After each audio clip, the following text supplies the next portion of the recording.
Gene, how's it going, man? Bill, good. I just have to tell the people who are listening, this is a household of pet lovers, and we have pets. Two of our pets are dogs.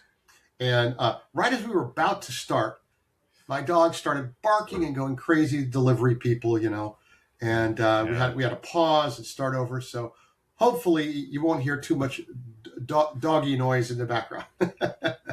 Hopefully not. Yeah, same thing here, man. We got a little Maltese that really good alarm dog. It knows when the water delivery truck is coming because she hears it and starts growling. It's like, okay.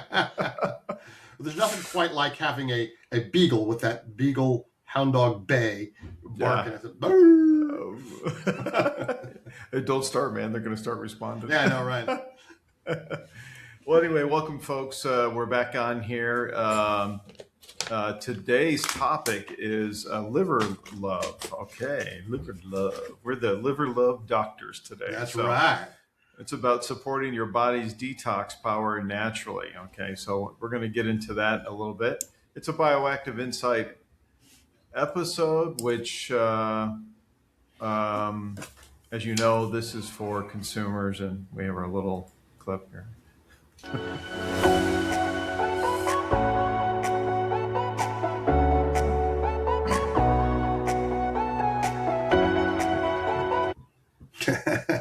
It's always too short. I like it. I know.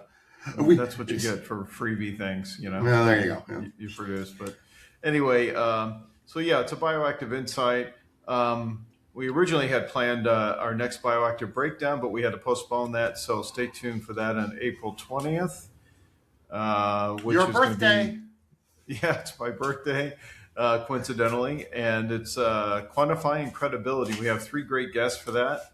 Elon Suberg from Alchemist Labs, Michael Antonovich from VitaQuest, right? And then Tim Ziegenfuss from Centers for Applied Health Sciences. So it's going to be a great discussion on quantifying credibility. So that's coming on April 20th. I'll send out a notice about that ahead of time. This episode will be live on our website and platforms by Monday at the latest. So you'll have time to tune into that. But again, today's, like I said, it's all about the liver. And I think, what's the first thing you think of, Gene, when we talk about liver in our industry? What's the first thing people go to? They go right to juice cleanses, colon cleanses. This has been, when people hear that they think of cleansing and detoxifying. Well, not exactly the same thing. No. And I remember years and years ago when I first started in this industry, it was a little liver, kidney, bowel cleansing, like they were just dirty and you needed to wash them out. That was what you needed to do. And, as we've progressed over the years as an industry, we have, I think, come to the point where it's not a cleansing process really. It's really supporting how the body handles toxins, handles materials that need to be detoxified. So you need to support the body, you need to protect it, you need to properly fuel it, and you need to do what's necessary to help your liver do its job. That's right. And, I remember as well for years, companies would have, it was almost like the black sheep of the product line, right? There was this one product for colon cleanse. It was like a one-off thing. You didn't take it every day, but it's like, okay, you have that one or two or trio of products for that particular thing, right? Do you remember they would have diet teas that were basically laxative teas? Oh, yeah. To take that. Just cleanse. laxative, really. Yeah, that's all it was. Yeah. Yeah, but again, look, the science, the biology existed then. We just didn't, as an industry, do a good job, I think, of elevating that in terms of this topic, in terms of how, of course, what helps with that is all the advances in microbiome research, that sort of thing, and understanding how the body works more effectively. So, go ahead. Sorry. I was just going to say, so now there's an understanding of more about how I mean, there were some elements of the old kidney, liver, bowel Yeah. cleansing that, if you think about it, have relevance to detoxification. Our liver does have a process that's involved in detox. So does our kidneys, and our bowel does too. But also we look at the skin that has some relevance. Your gut in general, which goes along with bowel and everything. But it's a detox is an event. It's a continuous biological process. It's not like we need to do detox right now. It's Right. not that. Oh, well, there was whole clinics set up for this where you go Oh, yeah. away to like a spa thing type thing and do a colon cleanse thing, and eat Yeah, I different, mean, change your listen, diet. there's some there's some medical and alternative medical processes that do involve detox that have legitimacy, but the way it's often been used in our industry is not quite like that. But today Yeah, we're going to talk about that's right. what it really is and how you can do it right.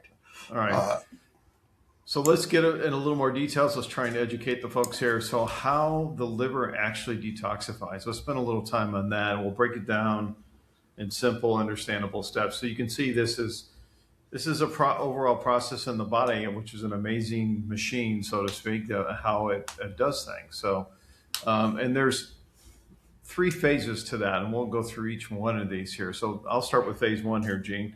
And of course, Gene's got even way more experience than me on this topic because he's also been the co-author on a book about this. It came out, I don't know, a few years ago. yeah. But yeah, so you're in good hands here.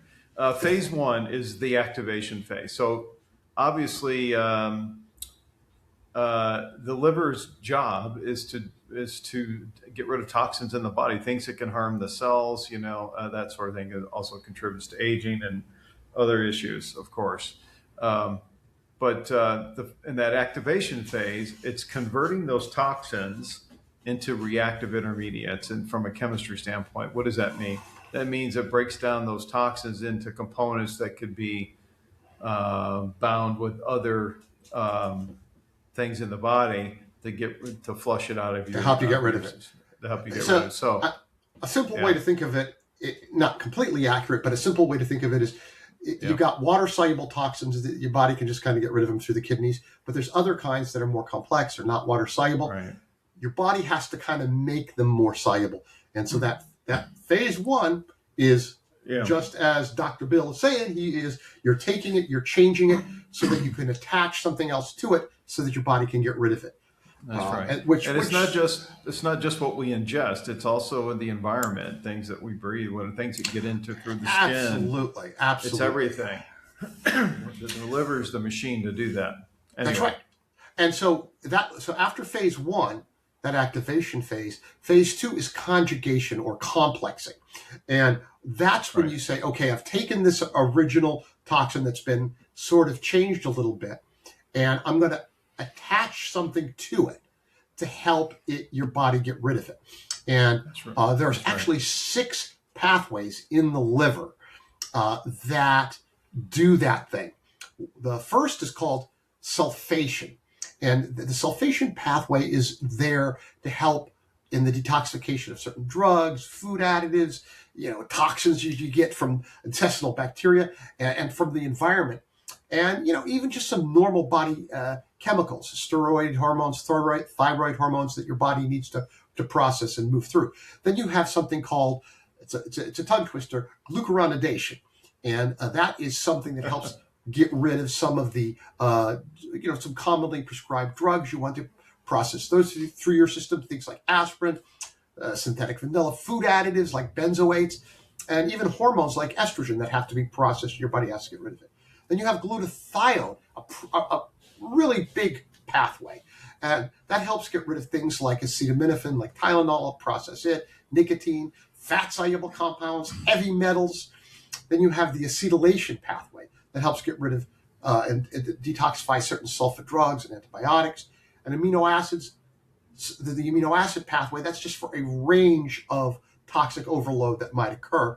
And finally, you have the methylation pathway. Very important. It helps in the processing of pesticides, industrial chemicals, and to your point, Bill, air pollutants. So all That's these right. 6 pathways are help to make those compounds kind of water soluble ish, so that it can get rid of it. And the next step, which Bill will mention, is where it takes it and how it takes it. Right.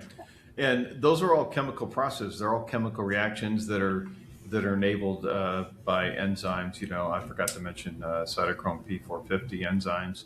Yeah, So they are the catalyst for creating these intermediates that then are water soluble. Because it is all about solubility. As a chemist, I could speak to that in terms of water and fat soluble. I mean, the vitamins we take, vitamin C is water soluble, but vitamin E is fat soluble, that sort of thing. So right. you get better absorption, not just from nutrients. That's why they say to take with food sometimes for certain medications or whatever, or antibiotics. Um, but the reason for that is the flip side of this, which is it's needed for your body to absorb that, so it has to be converted in a form that the body can use. In this case, we're talking about toxins we're doing that chemical reaction and creating these different intermediates that are going to send it out through the bile, the urine, and the stool. That's where we eliminate. That's phase 3. That's the elimination phase. So the key insight here is that supporting detox means supporting all 3 phases. It's not, to our point earlier, it's not just flushing toxins, right? It's not a colon cleanse and then you're one and done. No, this is a continuous biological process, and it's quite complicated actually in terms of that. So if we didn't have this, we wouldn't survive very long on the planet. I'm No, we afraid. wouldn't. And I would just like to add, when you said bile and urine and stool, that's all correct, of course. I just wanted to mention for people who may not get what bile has to do with it. So your liver produces bile. It sends it over to the gallbladder and concentrates it, and then Right. it moves out into the colon, into the intestines. But the bile, what happens is the toxins hitch a ride. It's like, they're like, hey, can I have a ride? And they hop on the bile and then they move through. That's how it gets Yeah. how it gets out of the liver in that way. So Yeah. that's how it Yeah. works. In case you were wondering. Yeah, in case you're wondering. Now, if we were some decades ago with the Fantastic Voyage movie where they miniaturized the sub and it went into the body, Yeah, do you remember I that? do. I remember that. There were some of this kind of stuff seen at that level, which is kind of interesting. Yeah, So again, just remember, folks, that, and by the way, we're going to talk about this in a minute, what nutrients support each of these phases too, especially in phase 2, these different pathways, what's going to help with that. We're going to go into that in a minute. But first, let's talk about the hidden stressors on liver function, okay? First one comes to mind really quickly, obviously, is environmental toxins, right? Pollution, smoke, chemicals. You're taking it into your body. Obviously, that's not a nutrient, so and again, a lot of these toxins can create free radicals in your body, and they go party on your cells and destroy your cells, and this is what affects aging, that kind of stuff. Which, if you think about it, uh, if you're a smoker, you shouldn't be because yeah. you're purposely ingesting toxins into your lungs in your body. Your liver has to work overtime for that. Same thing with alcohol and medications. I'm don't drink anymore because of not just because of that, because it is a toxin. It And is. yeah, it's nice to have a glass of wine with dinner every now and then, but keep in mind that that's something. If you abuse that, it's all in moderation. You have issues, and then of course medications. Thank God I'm not on any medications at my age, which is great. Every now and then, the occasional ibuprofen from after my power workout or something that is needed, but you don't want to overdo it in any of this case because you want to tax the liver, right? Well, And there's like some you, other things, Bill. right?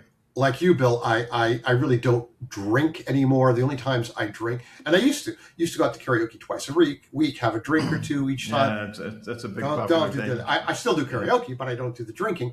And then, Yeah, except the only time is when I'm traveling and I'm out there at a trade show or something, and yeah, San Ying, that's yeah. I my know. boss, at Nutrilite USA. He'll bring us Yeah, to a nice dinner, and he'll order wine I've with dinner, and I'll yeah, have a little bit of wine. yeah. I've been to the dinners. Yes, I Yeah, I know know. you Yeah. have. And then ultra processed foods, of course, this gets talked about quite a lot.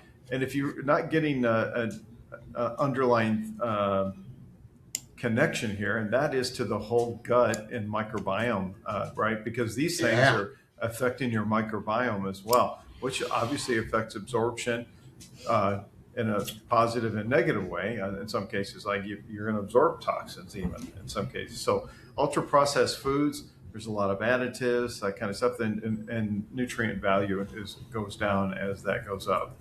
And then the last thing is chronic inflammation and metabolic dysfunction. Okay, so if you have, it can impact those, and it's a vicious cycle, right? If you have some metabolic dysfunction or whatever, even more important to really watch your diet and how you're exercise. All the things that we've talked about before is really important here, and all your intake of things that are harmful, so to speak. Yeah, and one of the things we see happening uh, is that the liver is impacted by all of these factors, and some of these factors actually increase non-alcoholic fatty liver disease, Yeah, and so that's a big one. it's rising. You see it consistently out there, and you even see now dietary supplements being marketed to help with that. But it's something that needs to be addressed. Primarily through diet. Supplements can certainly help, but that is on the rise, and that's going to impact. It's going to have an impact on your detoxification. And as the liver gets stressed from some of these things that Bill's been talking about, often that goes unnoticed. We don't really realize that until the dysfunction starts to occur, and then we go, Right. something's wrong. So, from the standpoint of, um, nutrients and other kinds of bioactives that we can use for liver support, what are those? Where do we begin? You want to start us off on the Sure. first pathway? Yeah, we'll talk about that. So remember the first pathway we talked about in phase 2 was sulfation, Yep. right? And so there are certain nutrients that have, and all the ones that we're talking about have clinical evidence to show support for this. The first is NAC, or N-acetylcysteine, okay, which is modified amino acid here, so to speak. Yep. And then you have berberine, botanical, which, if you're familiar with that, in terms of controlling blood glucose levels, that's where it's positioned, and with all the even now, unfortunately, positioned as a GLP-1 alternative, which is not. We've talked about that before. But again, and then vitamin A, for example, is another important one. So if you're taking a good multivitamin, and acetylcysteine isn't typically in a multivitamin, but I think No. it's usually a standalone type supplement. Yeah. Right. It is. I'm trying to think of supplements. I've seen it in combination with other things that make sense, but again, Yeah. this has to do with that sulfation process, and sulfation has to do with the sulfur element in terms of creating that bond that makes it water soluble. Right. I would also add that one of the other little things that berberine is good for is it actually helps as a stimulate bile flow, and in doing so, that can actually help that process as well. So the next one is glucuronidation, and Right. there's an acid called glucuronic acid that your body uses, and it binds it together with some of these toxic compounds and helps move it out. Well, there's an enzyme that will actually split that off, and that's not a good thing, because then the toxin can be reabsorbed, and you don't want that. You want to get rid of it. So if you use something called calcium D-glucarate can actually help maintain that whole molecule, so that it maintains the whole glucuronic acid together with the toxin, and helps move it out. And that's like that's sort of the main type of ingredient that you could use for helping promote glucuronidation. Now the next one. Yep. So glutathione. All right. So your body produces that in the liver. Yep. From amino acids glycine, cysteine, and glutamic acid. And it's pretty crucial for not only immune function, tissue repair, but also neutralizing free radicals. Remember, I talked about that, and prevent cellular damage. So obviously very important in terms of detoxification there in that sense. But it's a key cellular antioxidant. And some things that support that are I already mentioned one, N-acetylcysteine, NAC. Yep. Milk thistle, I think, is the classic botanical for liver detox that's been talked about. And off the top of my head, I can't think of the most recent research on that and how it functions. Maybe you've got that off the top of your well, head. just to be clear, milk thistle actually stimulates glutathione production. Okay, there we go. That's what it is. And so, that helps in this whole pathway. It's making the thing that you need to facilitate this pathway. Yeah, and one more in there is turmeric, which is known at least for inflammation, inflammatory process, stuff like that, which are caused by can be caused by toxins and things like that. It sure can. Right, and it also stimulates glutathione production, so it does double duty there. Yeah, so that's why we have NAC, milk thistle, and turmeric under the glutathione heading here, because that helps with that. So that's your connection to the liver antioxidant that's produced or the antioxidant that's produced in the liver is what I'm trying to say. Yeah, absolutely. Yeah. So the next one is acetylation, Right. and where you're attaching certain acetyl groups to the toxic compounds and helping to move them out. And things that help with that include quercetin, a flavonoid that is well known on our industry. And once again, it steps up to center stage, NAC. So we've had in a row 3 different pathways in the liver that NAC helps. So if you really want to help with the detoxification process in your liver, NAC is an excellent choice. And then, of course, you also have pantothenic acid, which is involved in that whole area of acetyl groups, and it helps in that area. So any of those and all of those can help you with the acetylation process. That's right. And in terms of amino acids, we mentioned that earlier. So some amino acids that also help with this, glycine, taurine, glutamine, and arginine, Right. are popular. They're critical. And they, particularly within the liver, and the nervous system, immune system as well, but they're involved in detoxification, cellular stabilization, and metabolism. So they have quite a few, and each one, taurine is what we would call a conditionally essential amino acid. Okay. Right. And it's vital for bile acid conjugation. So remember, we talked this conjugation and these processes here. Okay, so we're still on that. And then glycine helps with detox processes in the liver. It supports that.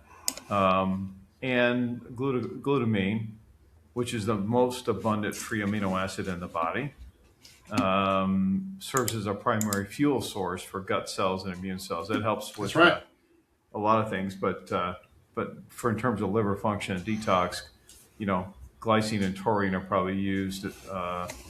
They're all used there, but primarily on to conjugate those bile acids, which again, remember, goes to gallbladder and then gets eliminated, right? And what else did I want to say about that? I think that pretty much sums it there. For the amino acids, yeah. So methylation. That's a big area. And again, now we're talking methyl groups as opposed to acetyl groups. And we are attaching those methyl groups to various toxic compounds and helping to get rid of them. So what are sources, what are substrates, what are ingredients that can be used to provide some of those methyl groups? Well, the amino acid methionine is one of those.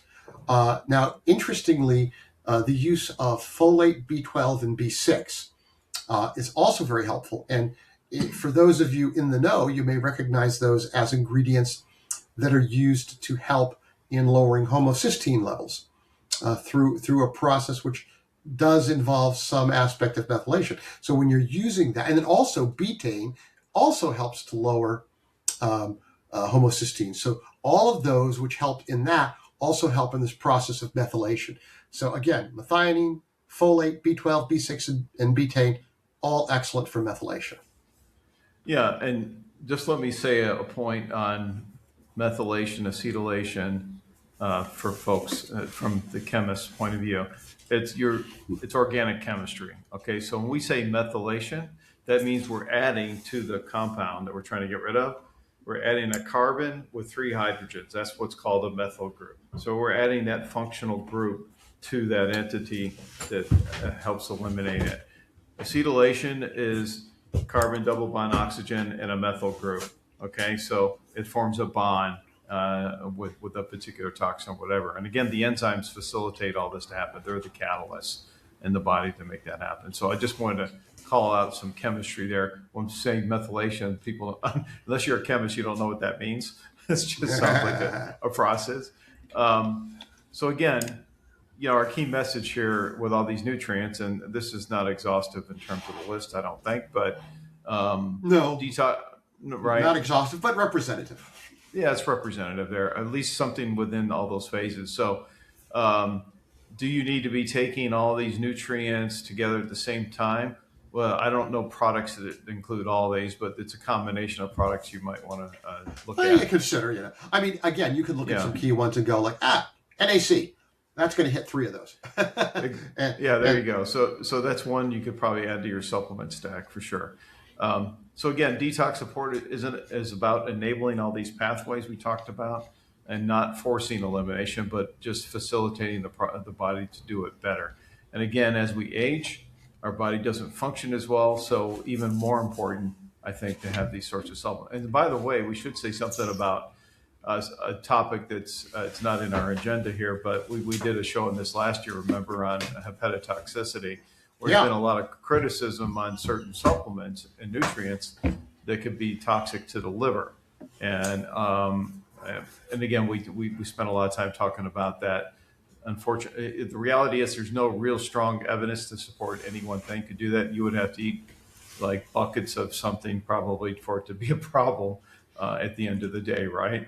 Right. Well, one of the things that I remember, we may have talked about this before, is remember the herb kava came out some years ago. Kava took the industry by storm. It was one of those experiential herbs where you took it, you felt it. It was great. Had an extensive history of use, traditional use. And suddenly in Germany, they came out with an article that said, there was this hepatotoxicity associated with the use of kava. Very irresponsible and poorly researched article, but it decimated the whole kava industry. Turns out that sometime later, there was an article that came out basically saying, not really. There was, like people that said, look, they were taking kava and they had hepatotoxicity. Well, they were also taking hepatotoxic drugs. And some of the people that were said to have had it, when they looked at it, they didn't have it. It was just really, really badly done. And it was like, purposely or not purposely, it was a smear campaign that was false. And now kava can be used again, but it never regained its former glory. Former glory. And I remember taking kava way back then. Me too. At that time. Trying that out. I think, where did I first experience that? I think I was in, it might have been when I was on a research field expedition to Papua New Guinea, I think. And maybe. I remember my first time. It was at Expo West. And I don't remember the year, but I was with Chris Killam. Less exotic. And Chris, I was going to say Chris will be right at the forefront of that. Yeah, Chris Killam, the medicine hunter. So Chris, he was working with some people in the island of Vanuatu, and they had brought kava, traditional kava, and it was in a little liquid, and you shot that back, and man, in seconds you felt it. It was just amazing stuff. And fantastic. Worked so well for so many people. And then the company I worked for at the time came out with a kava product. Everybody who used it felt it, loved it. It was great stuff. So, hey, listen, I just want to give a little plug for my book, which I don't normally do. Should. But because it's specific to this, I co-authored a book called What's in Your Blood and Why You Should Care: How to Cleanse and Detoxify Your Blood for Optimal Health. I didn't actually want to say cleanse. I just wanted to say detoxify, but the publisher wanted it to say cleanse. Yeah, I of said, course. but the actual chapters and everything are very specific, cover the whole thing, the prevalence of toxic exposure, the how it works in the liver and the body, and the things you can take and why you take them and the amounts, and other things you can do to help with the process as well. So it's a comprehensive, you can get it right on Amazon, not expensive at all. It's, I don't know, $12 or $7 or something, I don't know. Sounds cool, man. So let's say a few words about the gut-liver axis. Now, you've heard the gut-brain axis talked about. We've Yeah. talked about that. But I don't think the gut-liver axis gets talked about. I think this should be talked about more in terms It of what that should. means. Yeah. Yeah. So again, you have, and I already mentioned this earlier, but the microbiome is a role in all of this is huge. So it affects all. I mean, look, it's more than 70% of your immune receptors are in the GI tract, for example. So everything's connected. So if you're got a lot of toxins, your microbiome's off, you're going to be sick all the time, and it's a vicious cycle. So you can't fully support liver detox without addressing gut health. So gut health is super, super important. It's vital because one of the things that happens is we have something called leaky gut. You're supposed to have these tight junctures in your intestinal tract, which Right. Allow for the passage of nutrients, but help to prevent the passage of toxins and things you don't want. That's But right. then you get leaky gut where they start to spread open, they're a little weak, and things start to go in that you don't want, and you absorb them in. So imagine your body goes through this whole process of detoxing and dumps it out into the gut, and it's like, great, I can get rid of it now. And it gets into the leaky gut, I'm just going to come right back into the body. And that's a Good problem. point. And so keeping your gut in good health, being mindful of your microbiome and what you can do for that, and the right kind of probiotics and other things you can do, makes a big difference. Help keep those tight junctures and help to prevent the leaky gut. And that in itself is going to make a big difference for your whole body's detoxification process. Yeah, so for sure, biotics should be part of your regular regimen daily, whether It it's should. foods or supplements, or both ideally, is probably a good idea. Unfortunately, I wish I could get some really good biotics or probiotics down here in Mexico. It's hard to find really good. Well, there's more selection in the U.S. market than Mexico, and that's true for many other countries as well, which is unfortunate. Um, in fact, you can't even in Europe. We went through this when I was at Santa Fe. You couldn't even use the word probiotic in the marketing language or anything about describing the product. That's interesting. Isn't that well, not surprising considering Europe Yeah. and The regulations. Yeah. the regulations. That's crazy. So let's go into our lifestyle foundations for liver health. So we've kind of touched on some of this here. I'll start it off. Alcohol moderation. Again, we're not saying eliminate alcohol. If you prefer to take a drink with your dinner or dinner, that's your choice. But again, keep in mind that alcohol is a toxin. Okay, you are purposely ingesting a toxin into your body. Okay, and it's going to have a lot of different effects there. Whole food, nutrient dense diets, really important, right? As much as possible, which means minimize your ultra processed foods, right? Things that you're eating. Anything that came in a box that's already prepped is probably processed. Okay, Probably is. And to that point, another consideration is your fiber intake. Yep. Fiber is important. Let's say your liver has done its job. It's delivered the toxins out into the gut. Now you got to get rid of them. All right. And one of the things that helps in that process is having plenty of fiber in your diet, which can help to not only absorb some of those toxins into its structure, but help to act as sort of an internal roto-rooter, pushing things through so you get rid of it. And that in itself, that movement itself can stimulate bile flow, as I mentioned earlier, berberine. And that'll just help in the whole process. It's like a whole plumbing system that everything gets That's right. is moving and moving smoothly and getting rid of all of that. So that's a big thing. And let's not forget exercise. Absolutely. Exercise is vital. If you're exercising, first of all, that's one of the best things you can do for your liver. If you exercise, you can actually make more high density lipoprotein cholesterol than low density, so that helps. And exercise itself has That's right. benefits for fatty liver, and so doing that is good. Is also good for metabolic health, and so that's gonna be good for your whole supporting the whole detoxification process. Yeah. And I love, I swim. I've got a half Olympic sized pool, outdoor pool here, and nice pool. So I'm there in the mornings three times a week doing my 1,500-meter swim. That's about a mile. And I love it. And it definitely reduces if you got any kind of fatty liver thing. Everybody, by the way, everybody does as we age. Everybody has fat deposits on liver. That's that what do you call it? Visceral fat that's in there behind your abdominal wall there or whatever that's building up there. So one way to do that is, I can tell you, it's very effective, is swimming. I love that, and you can feel it lean me out. It leans you out, man. Yeah, you can definitely feel that. And then sleep. Let's not forget sleep. That's our last key one. We say this all the time, but it's not just eating right, exercise, and again, let's not forget spiritual practice. But also sleep is probably the fourth pillar here, of trying to get as much sleep as possible. Because again, that gives your body a chance to recover and, heal and repair. Heal and repair, man. It's super important to do that.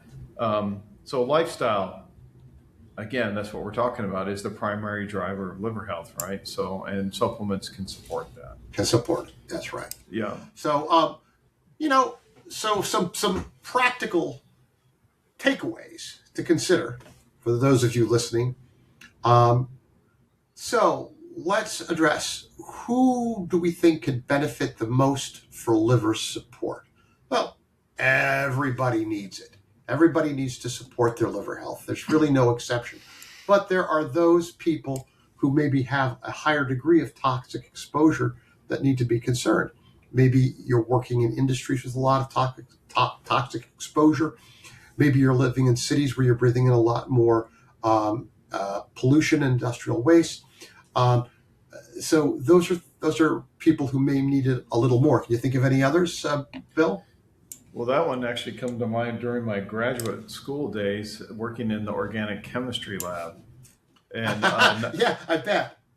Yeah, I mean, and we were natural products chemists, so we did a lot. We worked with methanol, ethanol, methylene chloride, hexanes. So, and we actually had our own stills in the lab where we recycled after we used it. So the lab just reeked of chemicals. And I bet. It was we tried to keep those stills in the hood, the ventilated hood, that's for proper ventilation, but that doesn't get rid of all that. And then of course you walk out of your lab and you walk into the chemistry hall of the lab, all the other research labs, and it's just like a cornucopia of chemical smells. So. Yes. If you smell a lot of chemicals, chances are you're breathing in a lot of chemicals. Yeah. So again, if you're working in a lab like that, you definitely want to make sure you're certainly taking in some more toxins there. I shudder to think how much I damaged things. But the body's an amazing instrument. It does have the ability to recover. It does. And repair.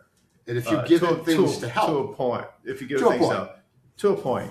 I mean, so people that are in have metabolic issues like diabetes, metabolic syndrome, stuff like that. It's going to be real important that you have support for the detox. The drugs, right? Yeah. And for people who are using a lot of medications, those are important. Exactly. But keeping your liver healthy so your body can process that makes a difference.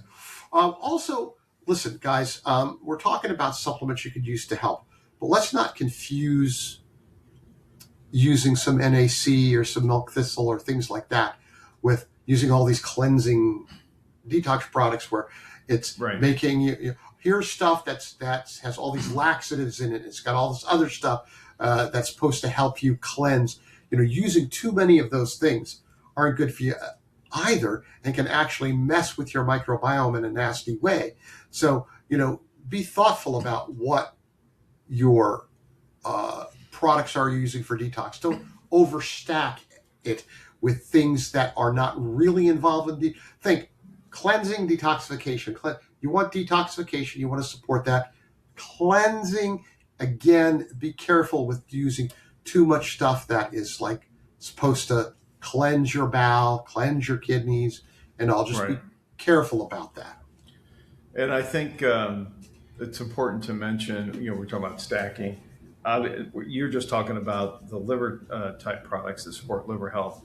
But the reality is, if you're taking supplements for immune and multivitamin and all that, if you're taking, 12 products or I don't know how many, you're taking like a dozen products per day or more, you want to be careful not to overload with that as well. So I think I think in terms of safe use, there's not an issue in terms of toxicity or liver toxicity. But again, if you're doing all the other things, your body will only utilize what it can do from that. So this is where personalization comes in. So you do you that works for you in terms of that, and in terms of your healthcare professional or doctor that you're talking to. If you've got special conditions or whatever, certainly should consider that.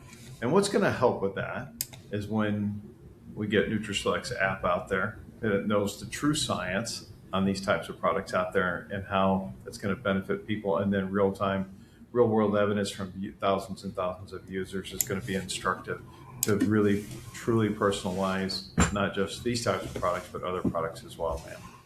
Yep. So let's give us our individual closing reflections on this. I'll start. Um, Mine is that consistency over extremes is what's needed here.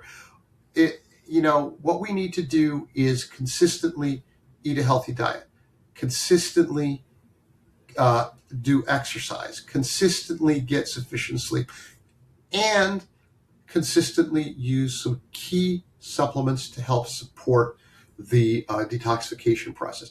It's doing that every day, not suddenly going, oh, I'm going on a cleanse. I'm going to go on this magic cleanse. I just saw this video on YouTube and I know how to cleanse my body. Don't do that. Yeah, no, that's and I think that's the way most people think about it here. So I hope enough people see what we're talking about today Yeah. to know. Um, but consistency is always key in anything. It's a long game here, guys. And your body is already, from my point of view, your body's already designed to detox. We're already, like I said, it's an amazing machine, our human bodies, and we do have a tendency to abuse it. It's forgiving. It can recover from that to a point. If you're a diabetic and you find out early on, take care of that, man, because I can tell you, because that's what my father passed away from, is diabetes.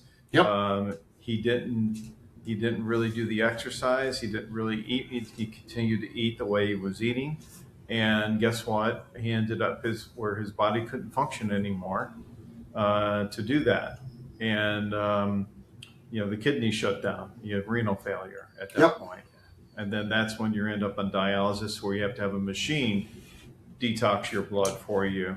And I got to tell you, that is no way to live. I saw that firsthand. No, definitely is Yeah. not. And I saw the same thing. I mean, we've Yeah. talked about this before, Bill. I had two uncles and a cousin die of complications from diabetes, and so I wrote a book on that topic. And take care of it, man. You got it. Take care of it. Don't screw around. And I think it's important to even call it out again, because it's been said before. We're talking that this is type 2 diabetes. It's not type 1, which is what you're born with, the genetic issues to affect your insulin production, where you absolutely have to have insulin. But type 2 diabetes is a lifestyle disease. That means the way you're living your life. And I can't stress that enough. It's prevalent within our culture and our society. It has been for decades. being overweight, obese, or whatever obviously impacts all that.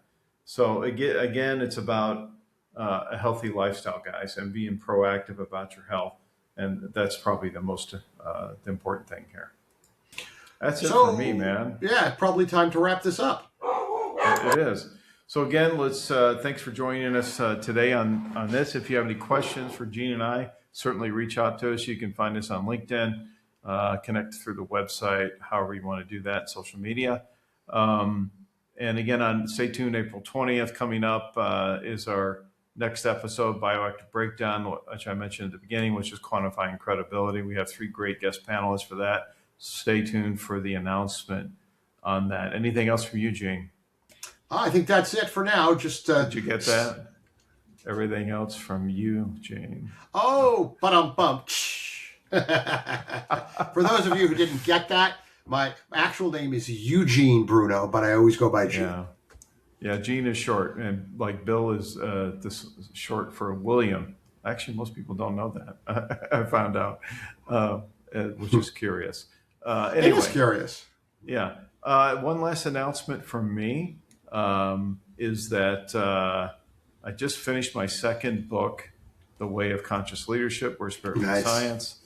So stay tuned for news in the month of April here for publication of that. So I'm just doing the final line editing on that. I'll be done this week with that. So then it's ready for publish, man. It's huge. I'll do some posts out on LinkedIn and some news about that when we get closer to that. Anyway, but thanks for joining us. And with that, I'll take us out of here.